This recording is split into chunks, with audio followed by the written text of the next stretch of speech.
All right. Welcome back to another episode of the Thumb Strong podcast. Today, I'm joined as always by Coach Bethany. How's it going? Hi, I'm good. How are you? Doing great.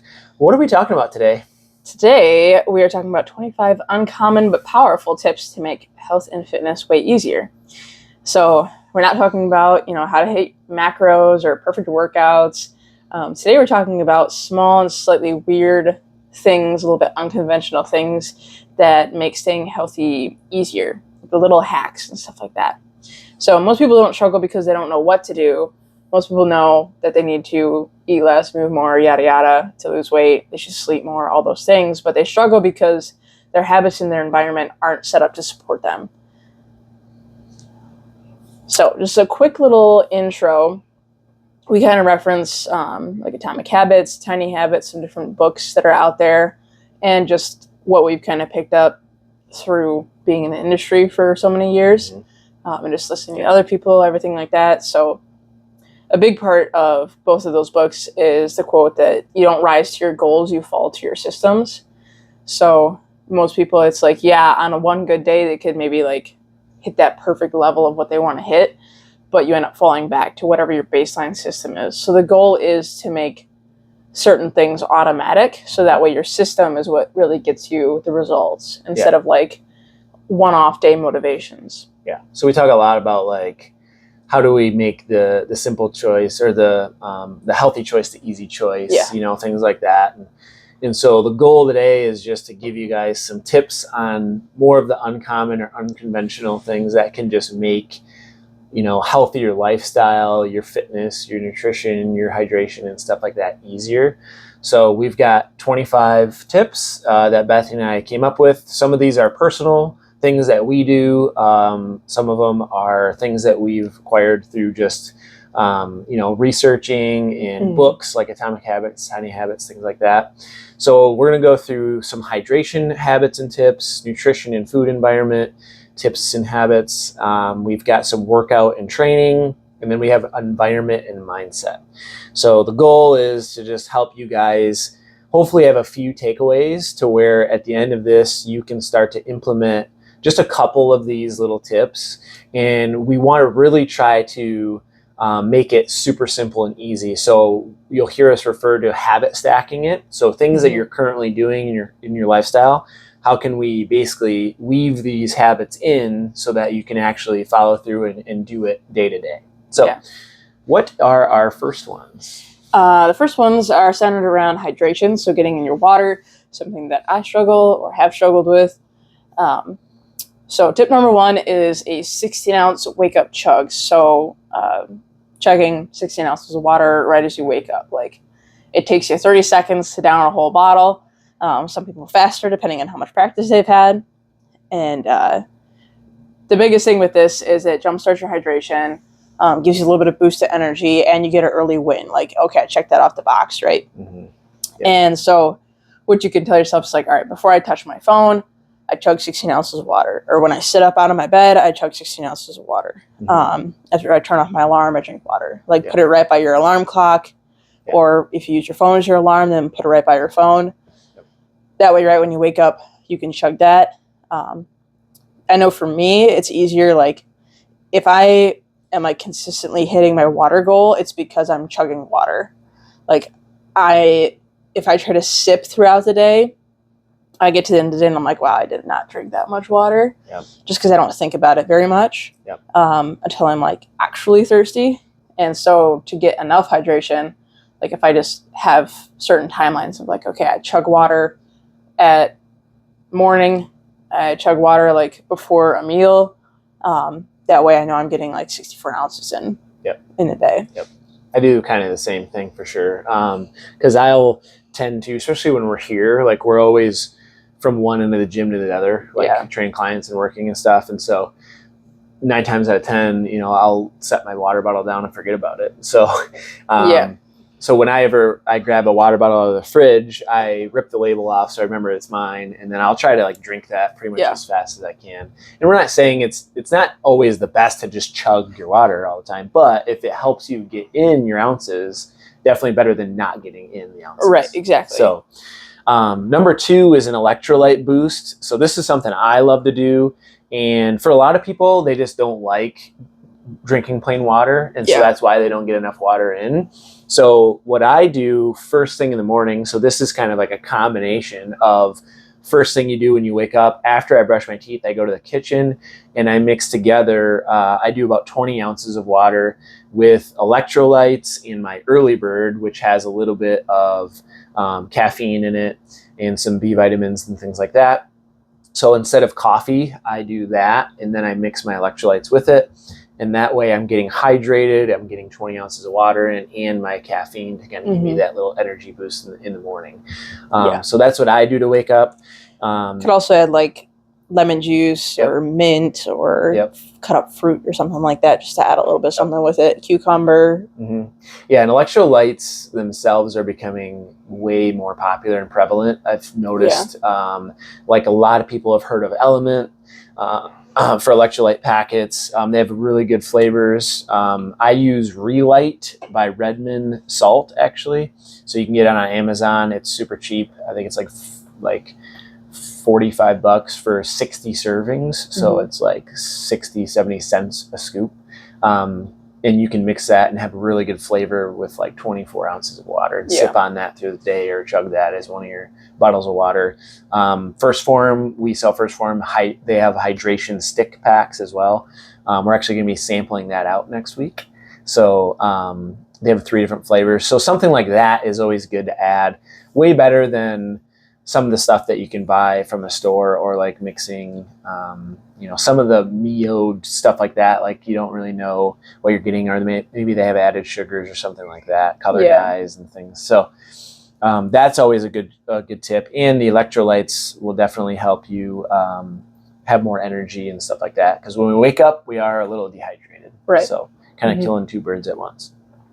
Number 3, the water ride-along rule. So the biggest thing here is that your environment drives your behavior. So if you have a water bottle that lives in your car or at your desk, then if you always have it around, it's going to be helpful to do that. So having like 2 water bottles that you use instead of just one that you carry around, because sometimes I leave it somewhere, or it's not always with you. So like having one water bottle for like at home and one water bottle for at work or something like that. Like usually people have multiple that they can use. So like just keep that filled up wherever you're at. And then that'll help you to be a lot more consistent, because then you don't have to think about taking it one place to the other, or you don't accidentally leave it somewhere. Yep. And then you could even, if you're somebody that forgets a lot, you could set little reminders or like an alarm that goes off. Maybe it's like every 2 hours or 3 hours. Just have a little beeper alarm that goes off on your phone with a little note that says water. Just to remind you to kind of stop and take a few, you can even take a big old swig of water every, a couple hours. Like what you said, you just have times of the day where you're trying to chug that bottle of water down to get your water in. Number 4, drink before you decide you're hungry. So a lot of times when it comes to snacking, especially, I really want a snack, or I'm craving this or craving that. A lot of times we could just be a little bit dehydrated or thirsty, and we're confusing that for hunger.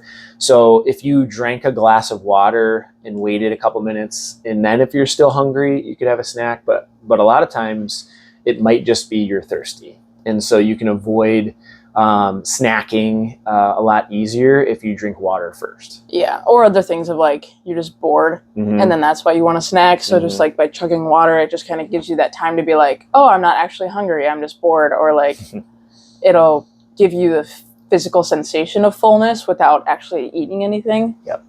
I've noticed that actually. So like, I eat a lot of calories, and I was finding out like I eat all the way through until like I have a snack before bed around 7, and then I get up Monday, Wednesday, Friday, I wake up at 4. And so I was having like my smoothie right at 4:45, 5 o'clock. So I was literally going about on average 9 or 10 hours where I wasn't eating. So in a whole day, there's over 14 to 15 hours I was eating food. And that's just a lot. Like you're constantly digesting. And I noticed that my energy wasn't as good because of that. So ever since I added in the electrolytes with that morning drink, I basically doubled the amount of water I'm using, because the early bird only calls for like 8 to 10 ounces. Right. And then with the electrolytes, it's like you can throw 24 ounces and still have really good flavor with it. So it takes me a lot longer to drink it, and I'm hydrated. I notice that I'm not nearly as hungry in the morning while I'm doing those classes. So I can push my shake off until 7 or 8 o'clock rather than like having it right away at 5. Right. So it definitely helps like curb that appetite a little bit when you are hydrated. Mm-hmm. So next section, nutrition and food environment. Yeah. So first tip is to eat the same breakfast and lunch on autopilot. So one thing is that decision fatigue kills consistency more than anything. People don't realize how much it does weigh on them when they're trying to decide like what to eat or whether to eat or not eat. So if you can keep your breakfast the same, at least like even just like same breakfast or same lunch or same for both, that'll keep one decision that's like off your plate. Yep. You know, like you don't have to worry as much about like, oh, what am I going to make for lunch? What am I going to make? You know, how much groceries do I need to get for this week? If you have the same exact like breakfast and lunch on autopilot and then mix up dinner, you still get the novelty of it, but then you have the consistency of the first 2 meals. Yep. It might sound boring, but like you've got to remind yourself of why you're doing it. You know, attach it to, okay, if I have a goal in mind, like if I have, maybe I want to drop a certain amount of body fat, or if I'm working out and I want to make sure I'm recovering and feeling my body, it's like just remind yourself of why you're eating these meals, because most time people just like, oh, I get bored of eating the same thing. And you know, I can agree with that to an extent, but like for me, I find a meal that I do enjoy for breakfast, like the shakes. I love those shakes. I look forward to them every day. Been doing it for 5 years. Same exact breakfast. Right. You know, I might switch up what fruit I put in there, but it's still the same basic shake. My lunch, I love eggs and toast and sausage. That's what I have for lunch every single day, right? So, and we mentioned this in a few other podcasts, but like you could always pick out, maybe you have like 2 to 3 go-to lunches, breakfasts that you can just alternate through each week. That way, at least you're not having the same thing every single week and month. Maybe for one whole week, you have the same breakfast and lunch. The next week, you have a completely different breakfast and lunch, but you have a couple go-to recipes that you're rotating between to keep it novel. For sure. Number 6 here, protein in your first meal. So you definitely want to make sure you're getting protein in. We've talked a lot about the importance of strength training and protein the last couple of weeks. But protein really will help you with your hunger and your energy throughout the day. It's going to make you feel more full. So if you start your day with carbs, you're likely to crave more carbs and you're going to be hungrier throughout the day. So you really want to make sure you're getting a protein-packed breakfast. That's going to help you stay fuller longer, and just make sure that you're not overeating and craving foods throughout the day, right? So start your day with your protein. I always try to eat it first as well. So like if you are making a meal, I always try to make sure I'm getting the protein down first and then going to the rest of the food, right? So yeah, and the thing with that is also like protein loading. So trying to get the bulk of what your protein goal is within your breakfast and your lunch.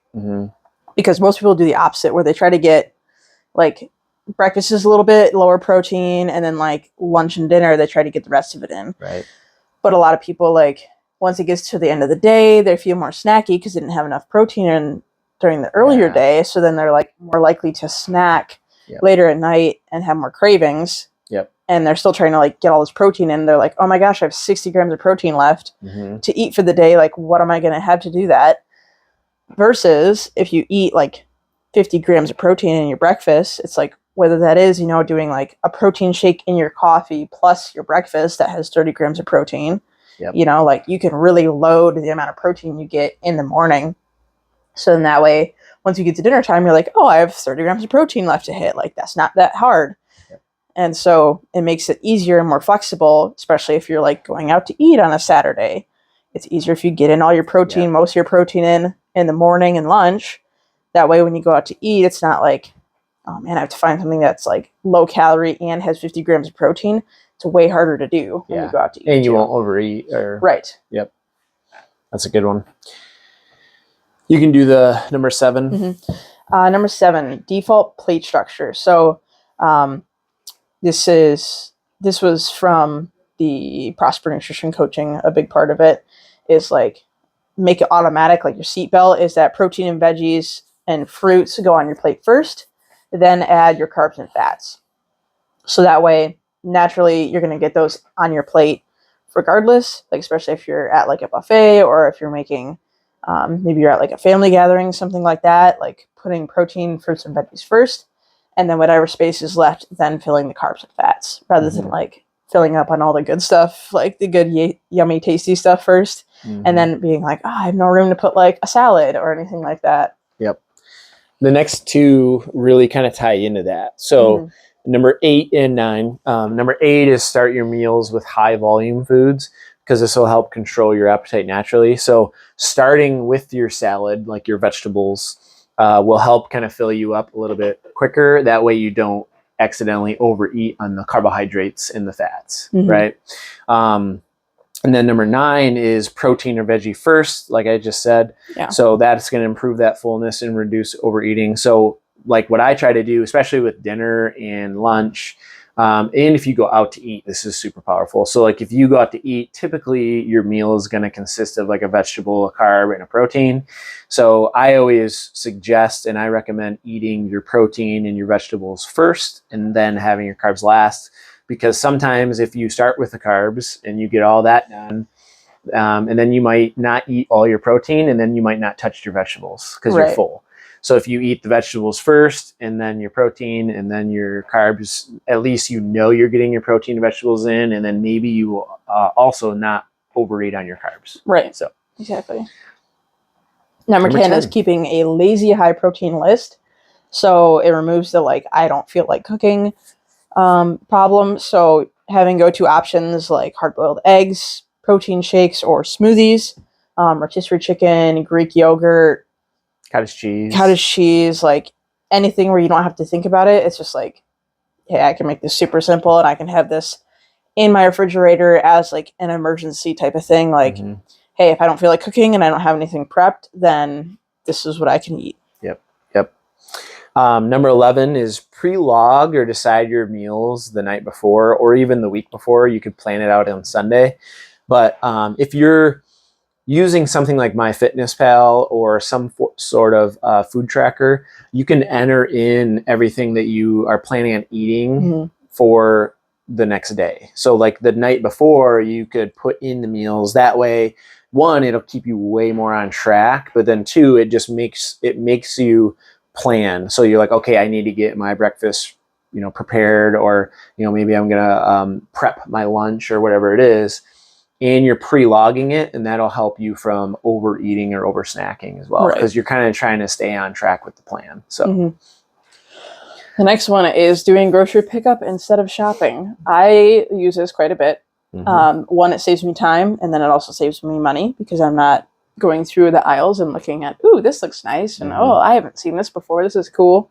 So during the grocery pickup, it removes that impulse decision of like, you look at something, you might be hungry and like, oh, I want to have this. And so that way you can plan out ahead of time, hey, this is what I need for the week. You can kind of like make your list as you go for the week and then have your one shopping trip at the end of the week and then do that too. Yep. Yeah, I love the grocery pickup idea. I think it'd be super beneficial for so many people because you're only going to get what you need. It saves time. It saves money, like you said. And then, you don't accidentally buy. Because even when I go in the store, I'll end up grabbing something that wasn't on the list. Right. I mean, it almost happens every time, especially when you're hungry and you go in, you're like, oh, that looks really good. Because we've talked about it, like, foods are engineered to draw us in and get us addicted to it. And they even use bright, colorful logos and packaging and stuff like that to draw us in because they know that we are attracted to that. So, and that's why like candy and stuff is at every checkout aisle, anywhere you go, whether it's a grocery store or if it's a party store or gas station. They always have that one more sale of the candy bars and stuff. So if you're not going in all the time, definitely helps you stay more disciplined and stay on track easier. Yes. So that's a big one. 13, keep junk food inconvenient, not forbidden. So your environment will beat discipline and willpower every time. So maybe instead of having like a snack or a treat bowl like right out on the counter all the time, you have it a cupboard up high where you have a couple of your go-to treats, and then all your healthy stuff is more prevalent. So like when you open up your fridge, eye level, you want your proteins and your vegetables and stuff like that right there, ready to go. Maybe your protein shakes, your Greek yogurt, your on-the-go easy, simple stuff. And then your snacks are more hidden away, closed behind a cupboard or in a drawer. That way you're not seeing it all the time. Right. Maybe on the counter, instead of your treats and bags of chips or whatever for the kids, you've got your apples and bananas and your fruits. And that way, that's an easier option to grab and go. Mm-hmm. The next one is to delay, don't deny your junk food. So kind of reduces your cravings without restrictions. So if you get a craving for ice cream or something, say like, oh, you know what, I can have it in 20 minutes. So just half the time you won't end up having it. You'll be like, by that time you'll kind of be like, oh yeah, I don't really need it. Or you kind of forget about it after 20 minutes anyways. Sometimes you will still want it after 20 minutes. And then, okay, you'll be more mindful about it. It's not just like, go grab this and have it now because I need it now. It's like, okay, like let me sit back for 20 minutes and just, if I still want it in 20 minutes, I'll go get it.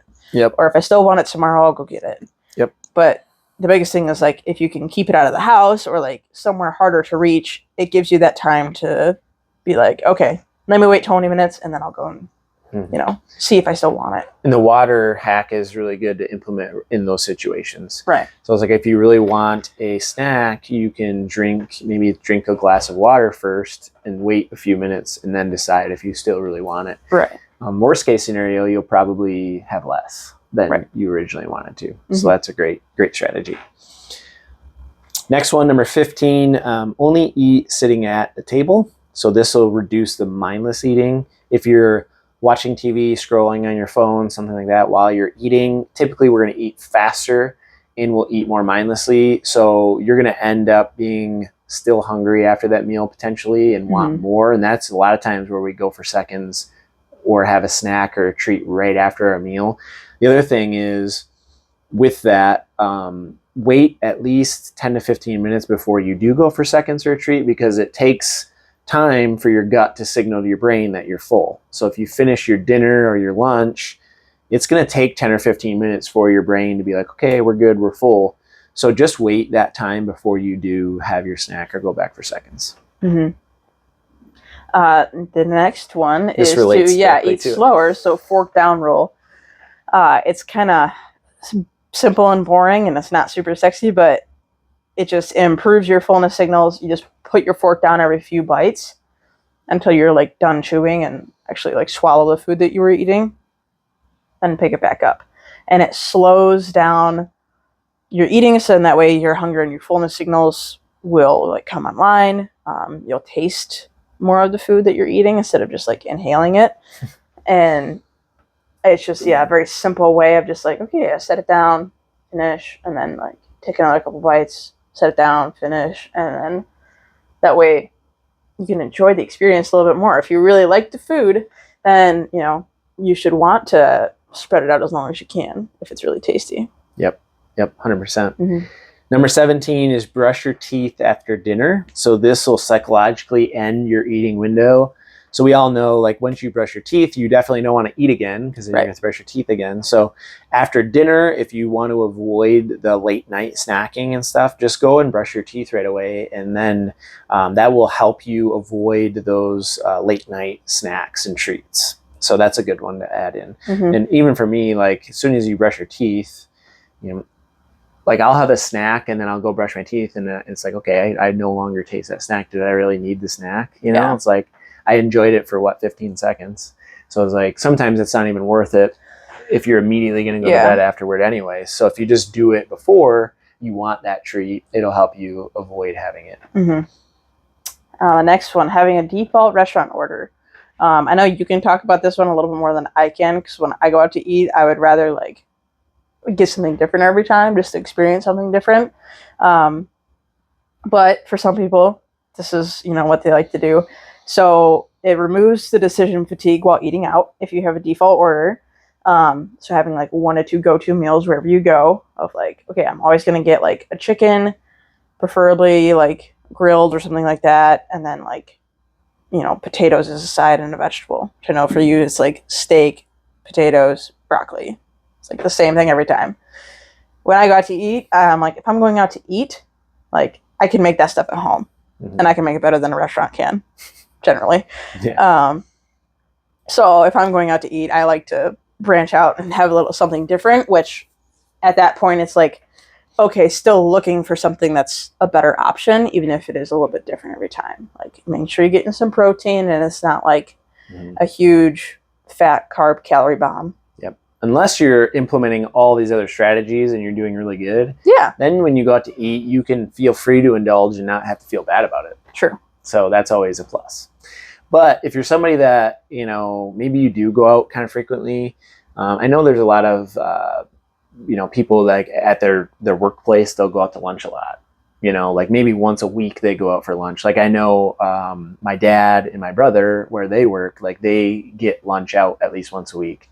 So having something like looking at the menu ahead of time and picking out what you want, making sure, identifying, okay, does this have like a good source of protein? Does it have some vegetables? Eating that first and just kind of having that planned out will definitely help. So number 19, make overeating harder. So kind of set up your environment toward those better choices, as we've been mentioning. But something that you can do that's pretty powerful is make your protein and your vegetables taste better. Great.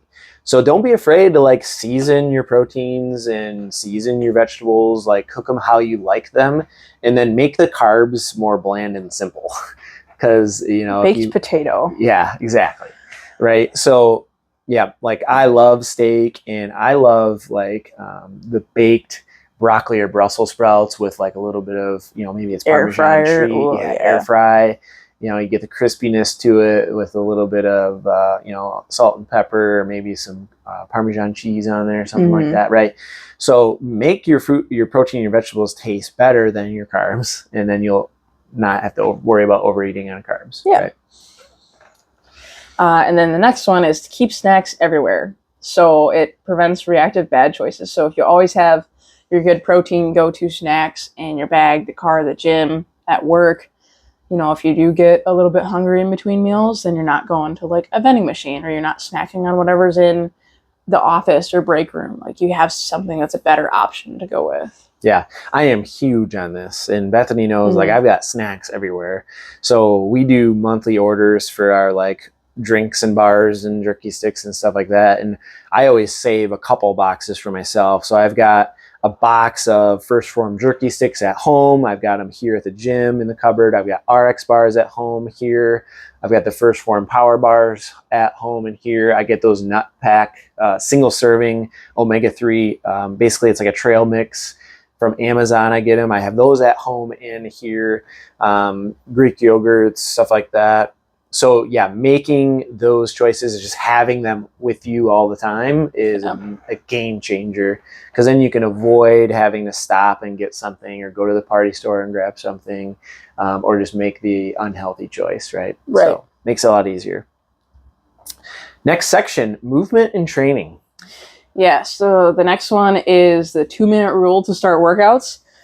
Starting is usually the hardest part of the workout. I know it is for us. Sometimes it's just hard to get going, but once you get going, it's better. So you just basically need to get yourself to start. Whatever you can do to convince yourself, like, okay, just like go for 2 minutes or just do 5 minutes, whatever you can convince yourself to do, and then see, it's like, if I really don't feel like it after that, it's like, then maybe I'll see if I don't want to actually work out today. And most of the time, once you get started, you're like, okay, yeah, I'm fine. Like, I'll just keep going.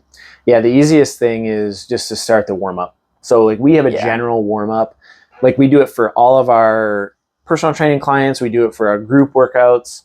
We always do it's probably 2 or 3, 4 minutes long. I mean, it's super short, general warm up, just to get the body warmed up, stretched out, get the blood flowing. 9 times out of 10, if I just start foam rolling or doing the warm up, I'm kind of ready to go after that. Yeah. So sometimes it just takes, don't think about like the 30-minute workout that you have coming up. Think about just, okay, I'm just going to go through the warm up. Especially if you're like, I don't want to do this. Because a lot of times you don't want to start, right? Yeah. Especially if it's going to be like a hard workout or something. So getting warmed up. And then the other thing to kind of go along with that, especially for if you're doing like cardio or a Metcon or something like that, just start a timer. Remember, like, how many times have we been getting ready for a Metcon that we're not looking forward to, and we just got to start that 10-second countdown? You get 10 seconds to get yourself 10 ready. seconds. Like every fit camp, I think that we do, I always say, all right, you guys ready? And everybody kind of jokingly, no, we're not ready, you know? It's like, all right, 10 seconds. 10 seconds. Yep. And then boom, they're going. Yeah, so they get going. So definitely starting a timer helps a lot. And the other thing to kind of go with that for getting going into the warm-up is the close trigger trick. So this will reduce that friction to training. So after you get done with work, if you're planning on working out, just put your workout clothes on. Even if you can like change at work, and that way you don't go straight home. It's like, okay, if you put your workout clothes on, I got to go to the gym. Tying your shoes. So if you're going out for a run or a walk, all right, just start by putting your shoes on, right, and then stepping outside. Even if you go for 2 minutes, put 5 your headphones minutes. in, like listen to some tunes to pump you up a little bit. Little triggers that will help lead to the action is massive. Just whatever you can convince yourself to do, whatever tiny step that you can convince yourself, like one step at a time. Instead of looking at the whole thing, it's like, okay, what do I got to do to get ready for a workout? I just got to get changed. Okay, well, I can do that. All right. So you're not saying, yes, I'm going to work out yet. And then once you finally get to that point of like, oh, well, I've drank my pre-workout, I've got my clothes on, I got my shoes changed, I got my workout, jam on, start warm up, and you're like, okay, yeah, I'm fine. And you just kind of like get into it anyways. Mm-hmm. The next one is walk after meals for 5 to 10 minutes. So this improves your blood sugar and reduces cravings. And even a short walk after a meal makes a huge difference. So even just 5 minutes can make a big difference, especially if it's like, you got a short lunch break. It's like you only got so long to have a lunch break. It's like a 5-minute walk. It's all it takes. And even if it's, now that it's getting nicer outside, you could walk outside after dinner. That'd be fantastic. But again, just do whatever you're able to. If it is like walking inside, even if you're just pacing back and forth in the house, like it's better than just like going and sitting on the couch afterwards. Exactly. Yeah. And actually I was talking to somebody yesterday. I met with somebody that was, became a new client, and she said, she works in the hospital, so it's obviously a very big building. So for those of you that do work in a bigger building, when you have to get up and go to the bathroom, like go to the furthest bathroom away from you, or the furthest water fountain to refill your bottle up. Because that way you can just naturally get more steps in, kind of get a little bit of a refresher, get more of a break. So even those little tricks help. When you go grocery shopping, if you do go in the store, don't park at the closest spot, like park further away, give yourself a bigger walk. That'll just get you more movement and steps in, right?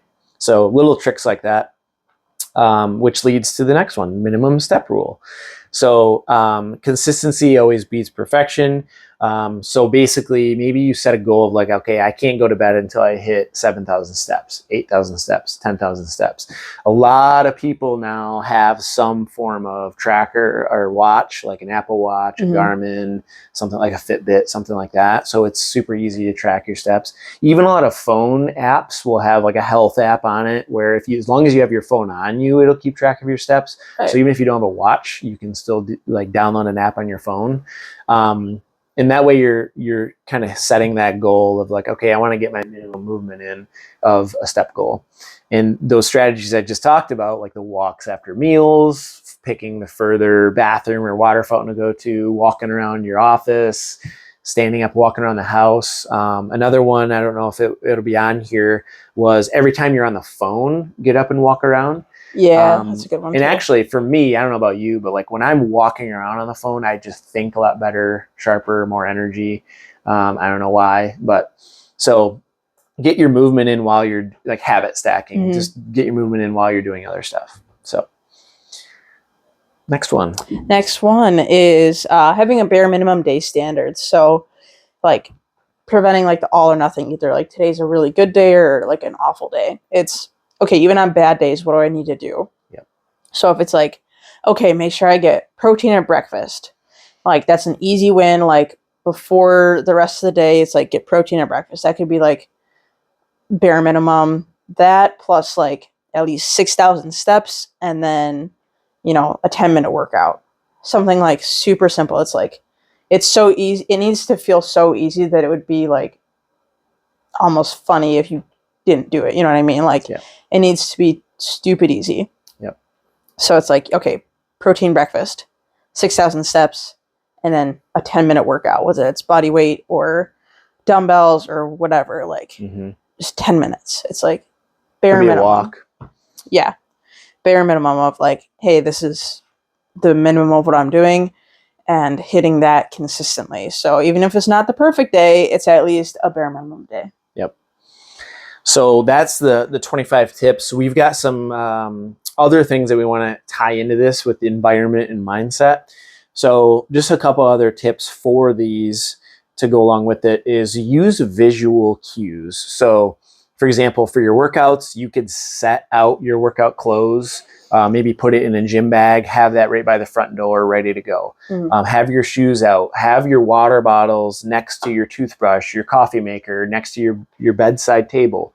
Like if you have it there, you're going to see it and remember. That way you're more likely to stick to it and stay consistent. And then the next one is to make your bad habits harder. So like deleting apps that you don't want to be caught scrolling on. Move your snacks to somewhere that's harder to get, unplug your TV, like different things like that until like you're actually intentionally going to go and use it. So you're not just like mindlessly defaulting to that. We actually do that in our bedroom. So our bedroom TV is always unplugged. Part of the reason is because it's got a bright light on it. And so like, me with my sleep, it's got to be dark, pitch black room, cool, white noise. So for one, I don't want that light on. For two, we don't want to be tempted to turn the TV on and watch it before bed. So we watch our TV in the living room and then we wind down, go to bed. Usually we will read for 5, 10, 20 minutes before we go to bed. So that unplugging the TV, especially in your bedroom, is really, really useful. Yeah. Next one, pair habits together. So habit stack, we've been mentioning this a lot. So basically you are trying to pair a healthy habit or action, a lot of these things we just mentioned, with something that you already do. So if you naturally go and make yourself a pot of coffee, have your water bottle next to it, drink your 16 ounces before you have your coffee. So you're still having your coffee, but you've paired a healthy habit with it, right? So just think about all those things that you naturally do in a day and try to pair one of these habits with it. And that's just going to make it so much easier to do and remember and implement those visual cues and stuff like that. Next one, keep a meal simple, not super exciting. Kind of already talked about this. Is like make the things that you like that, protein and vegetables, make those like very exciting, and then keep the other things a little bit more boring. Yep. Use caffeine strategically. So this is a big one too, because a lot of us are caffeine addicts. I know we have been. I'm using it strategically. So yeah, try not to have caffeine all day long.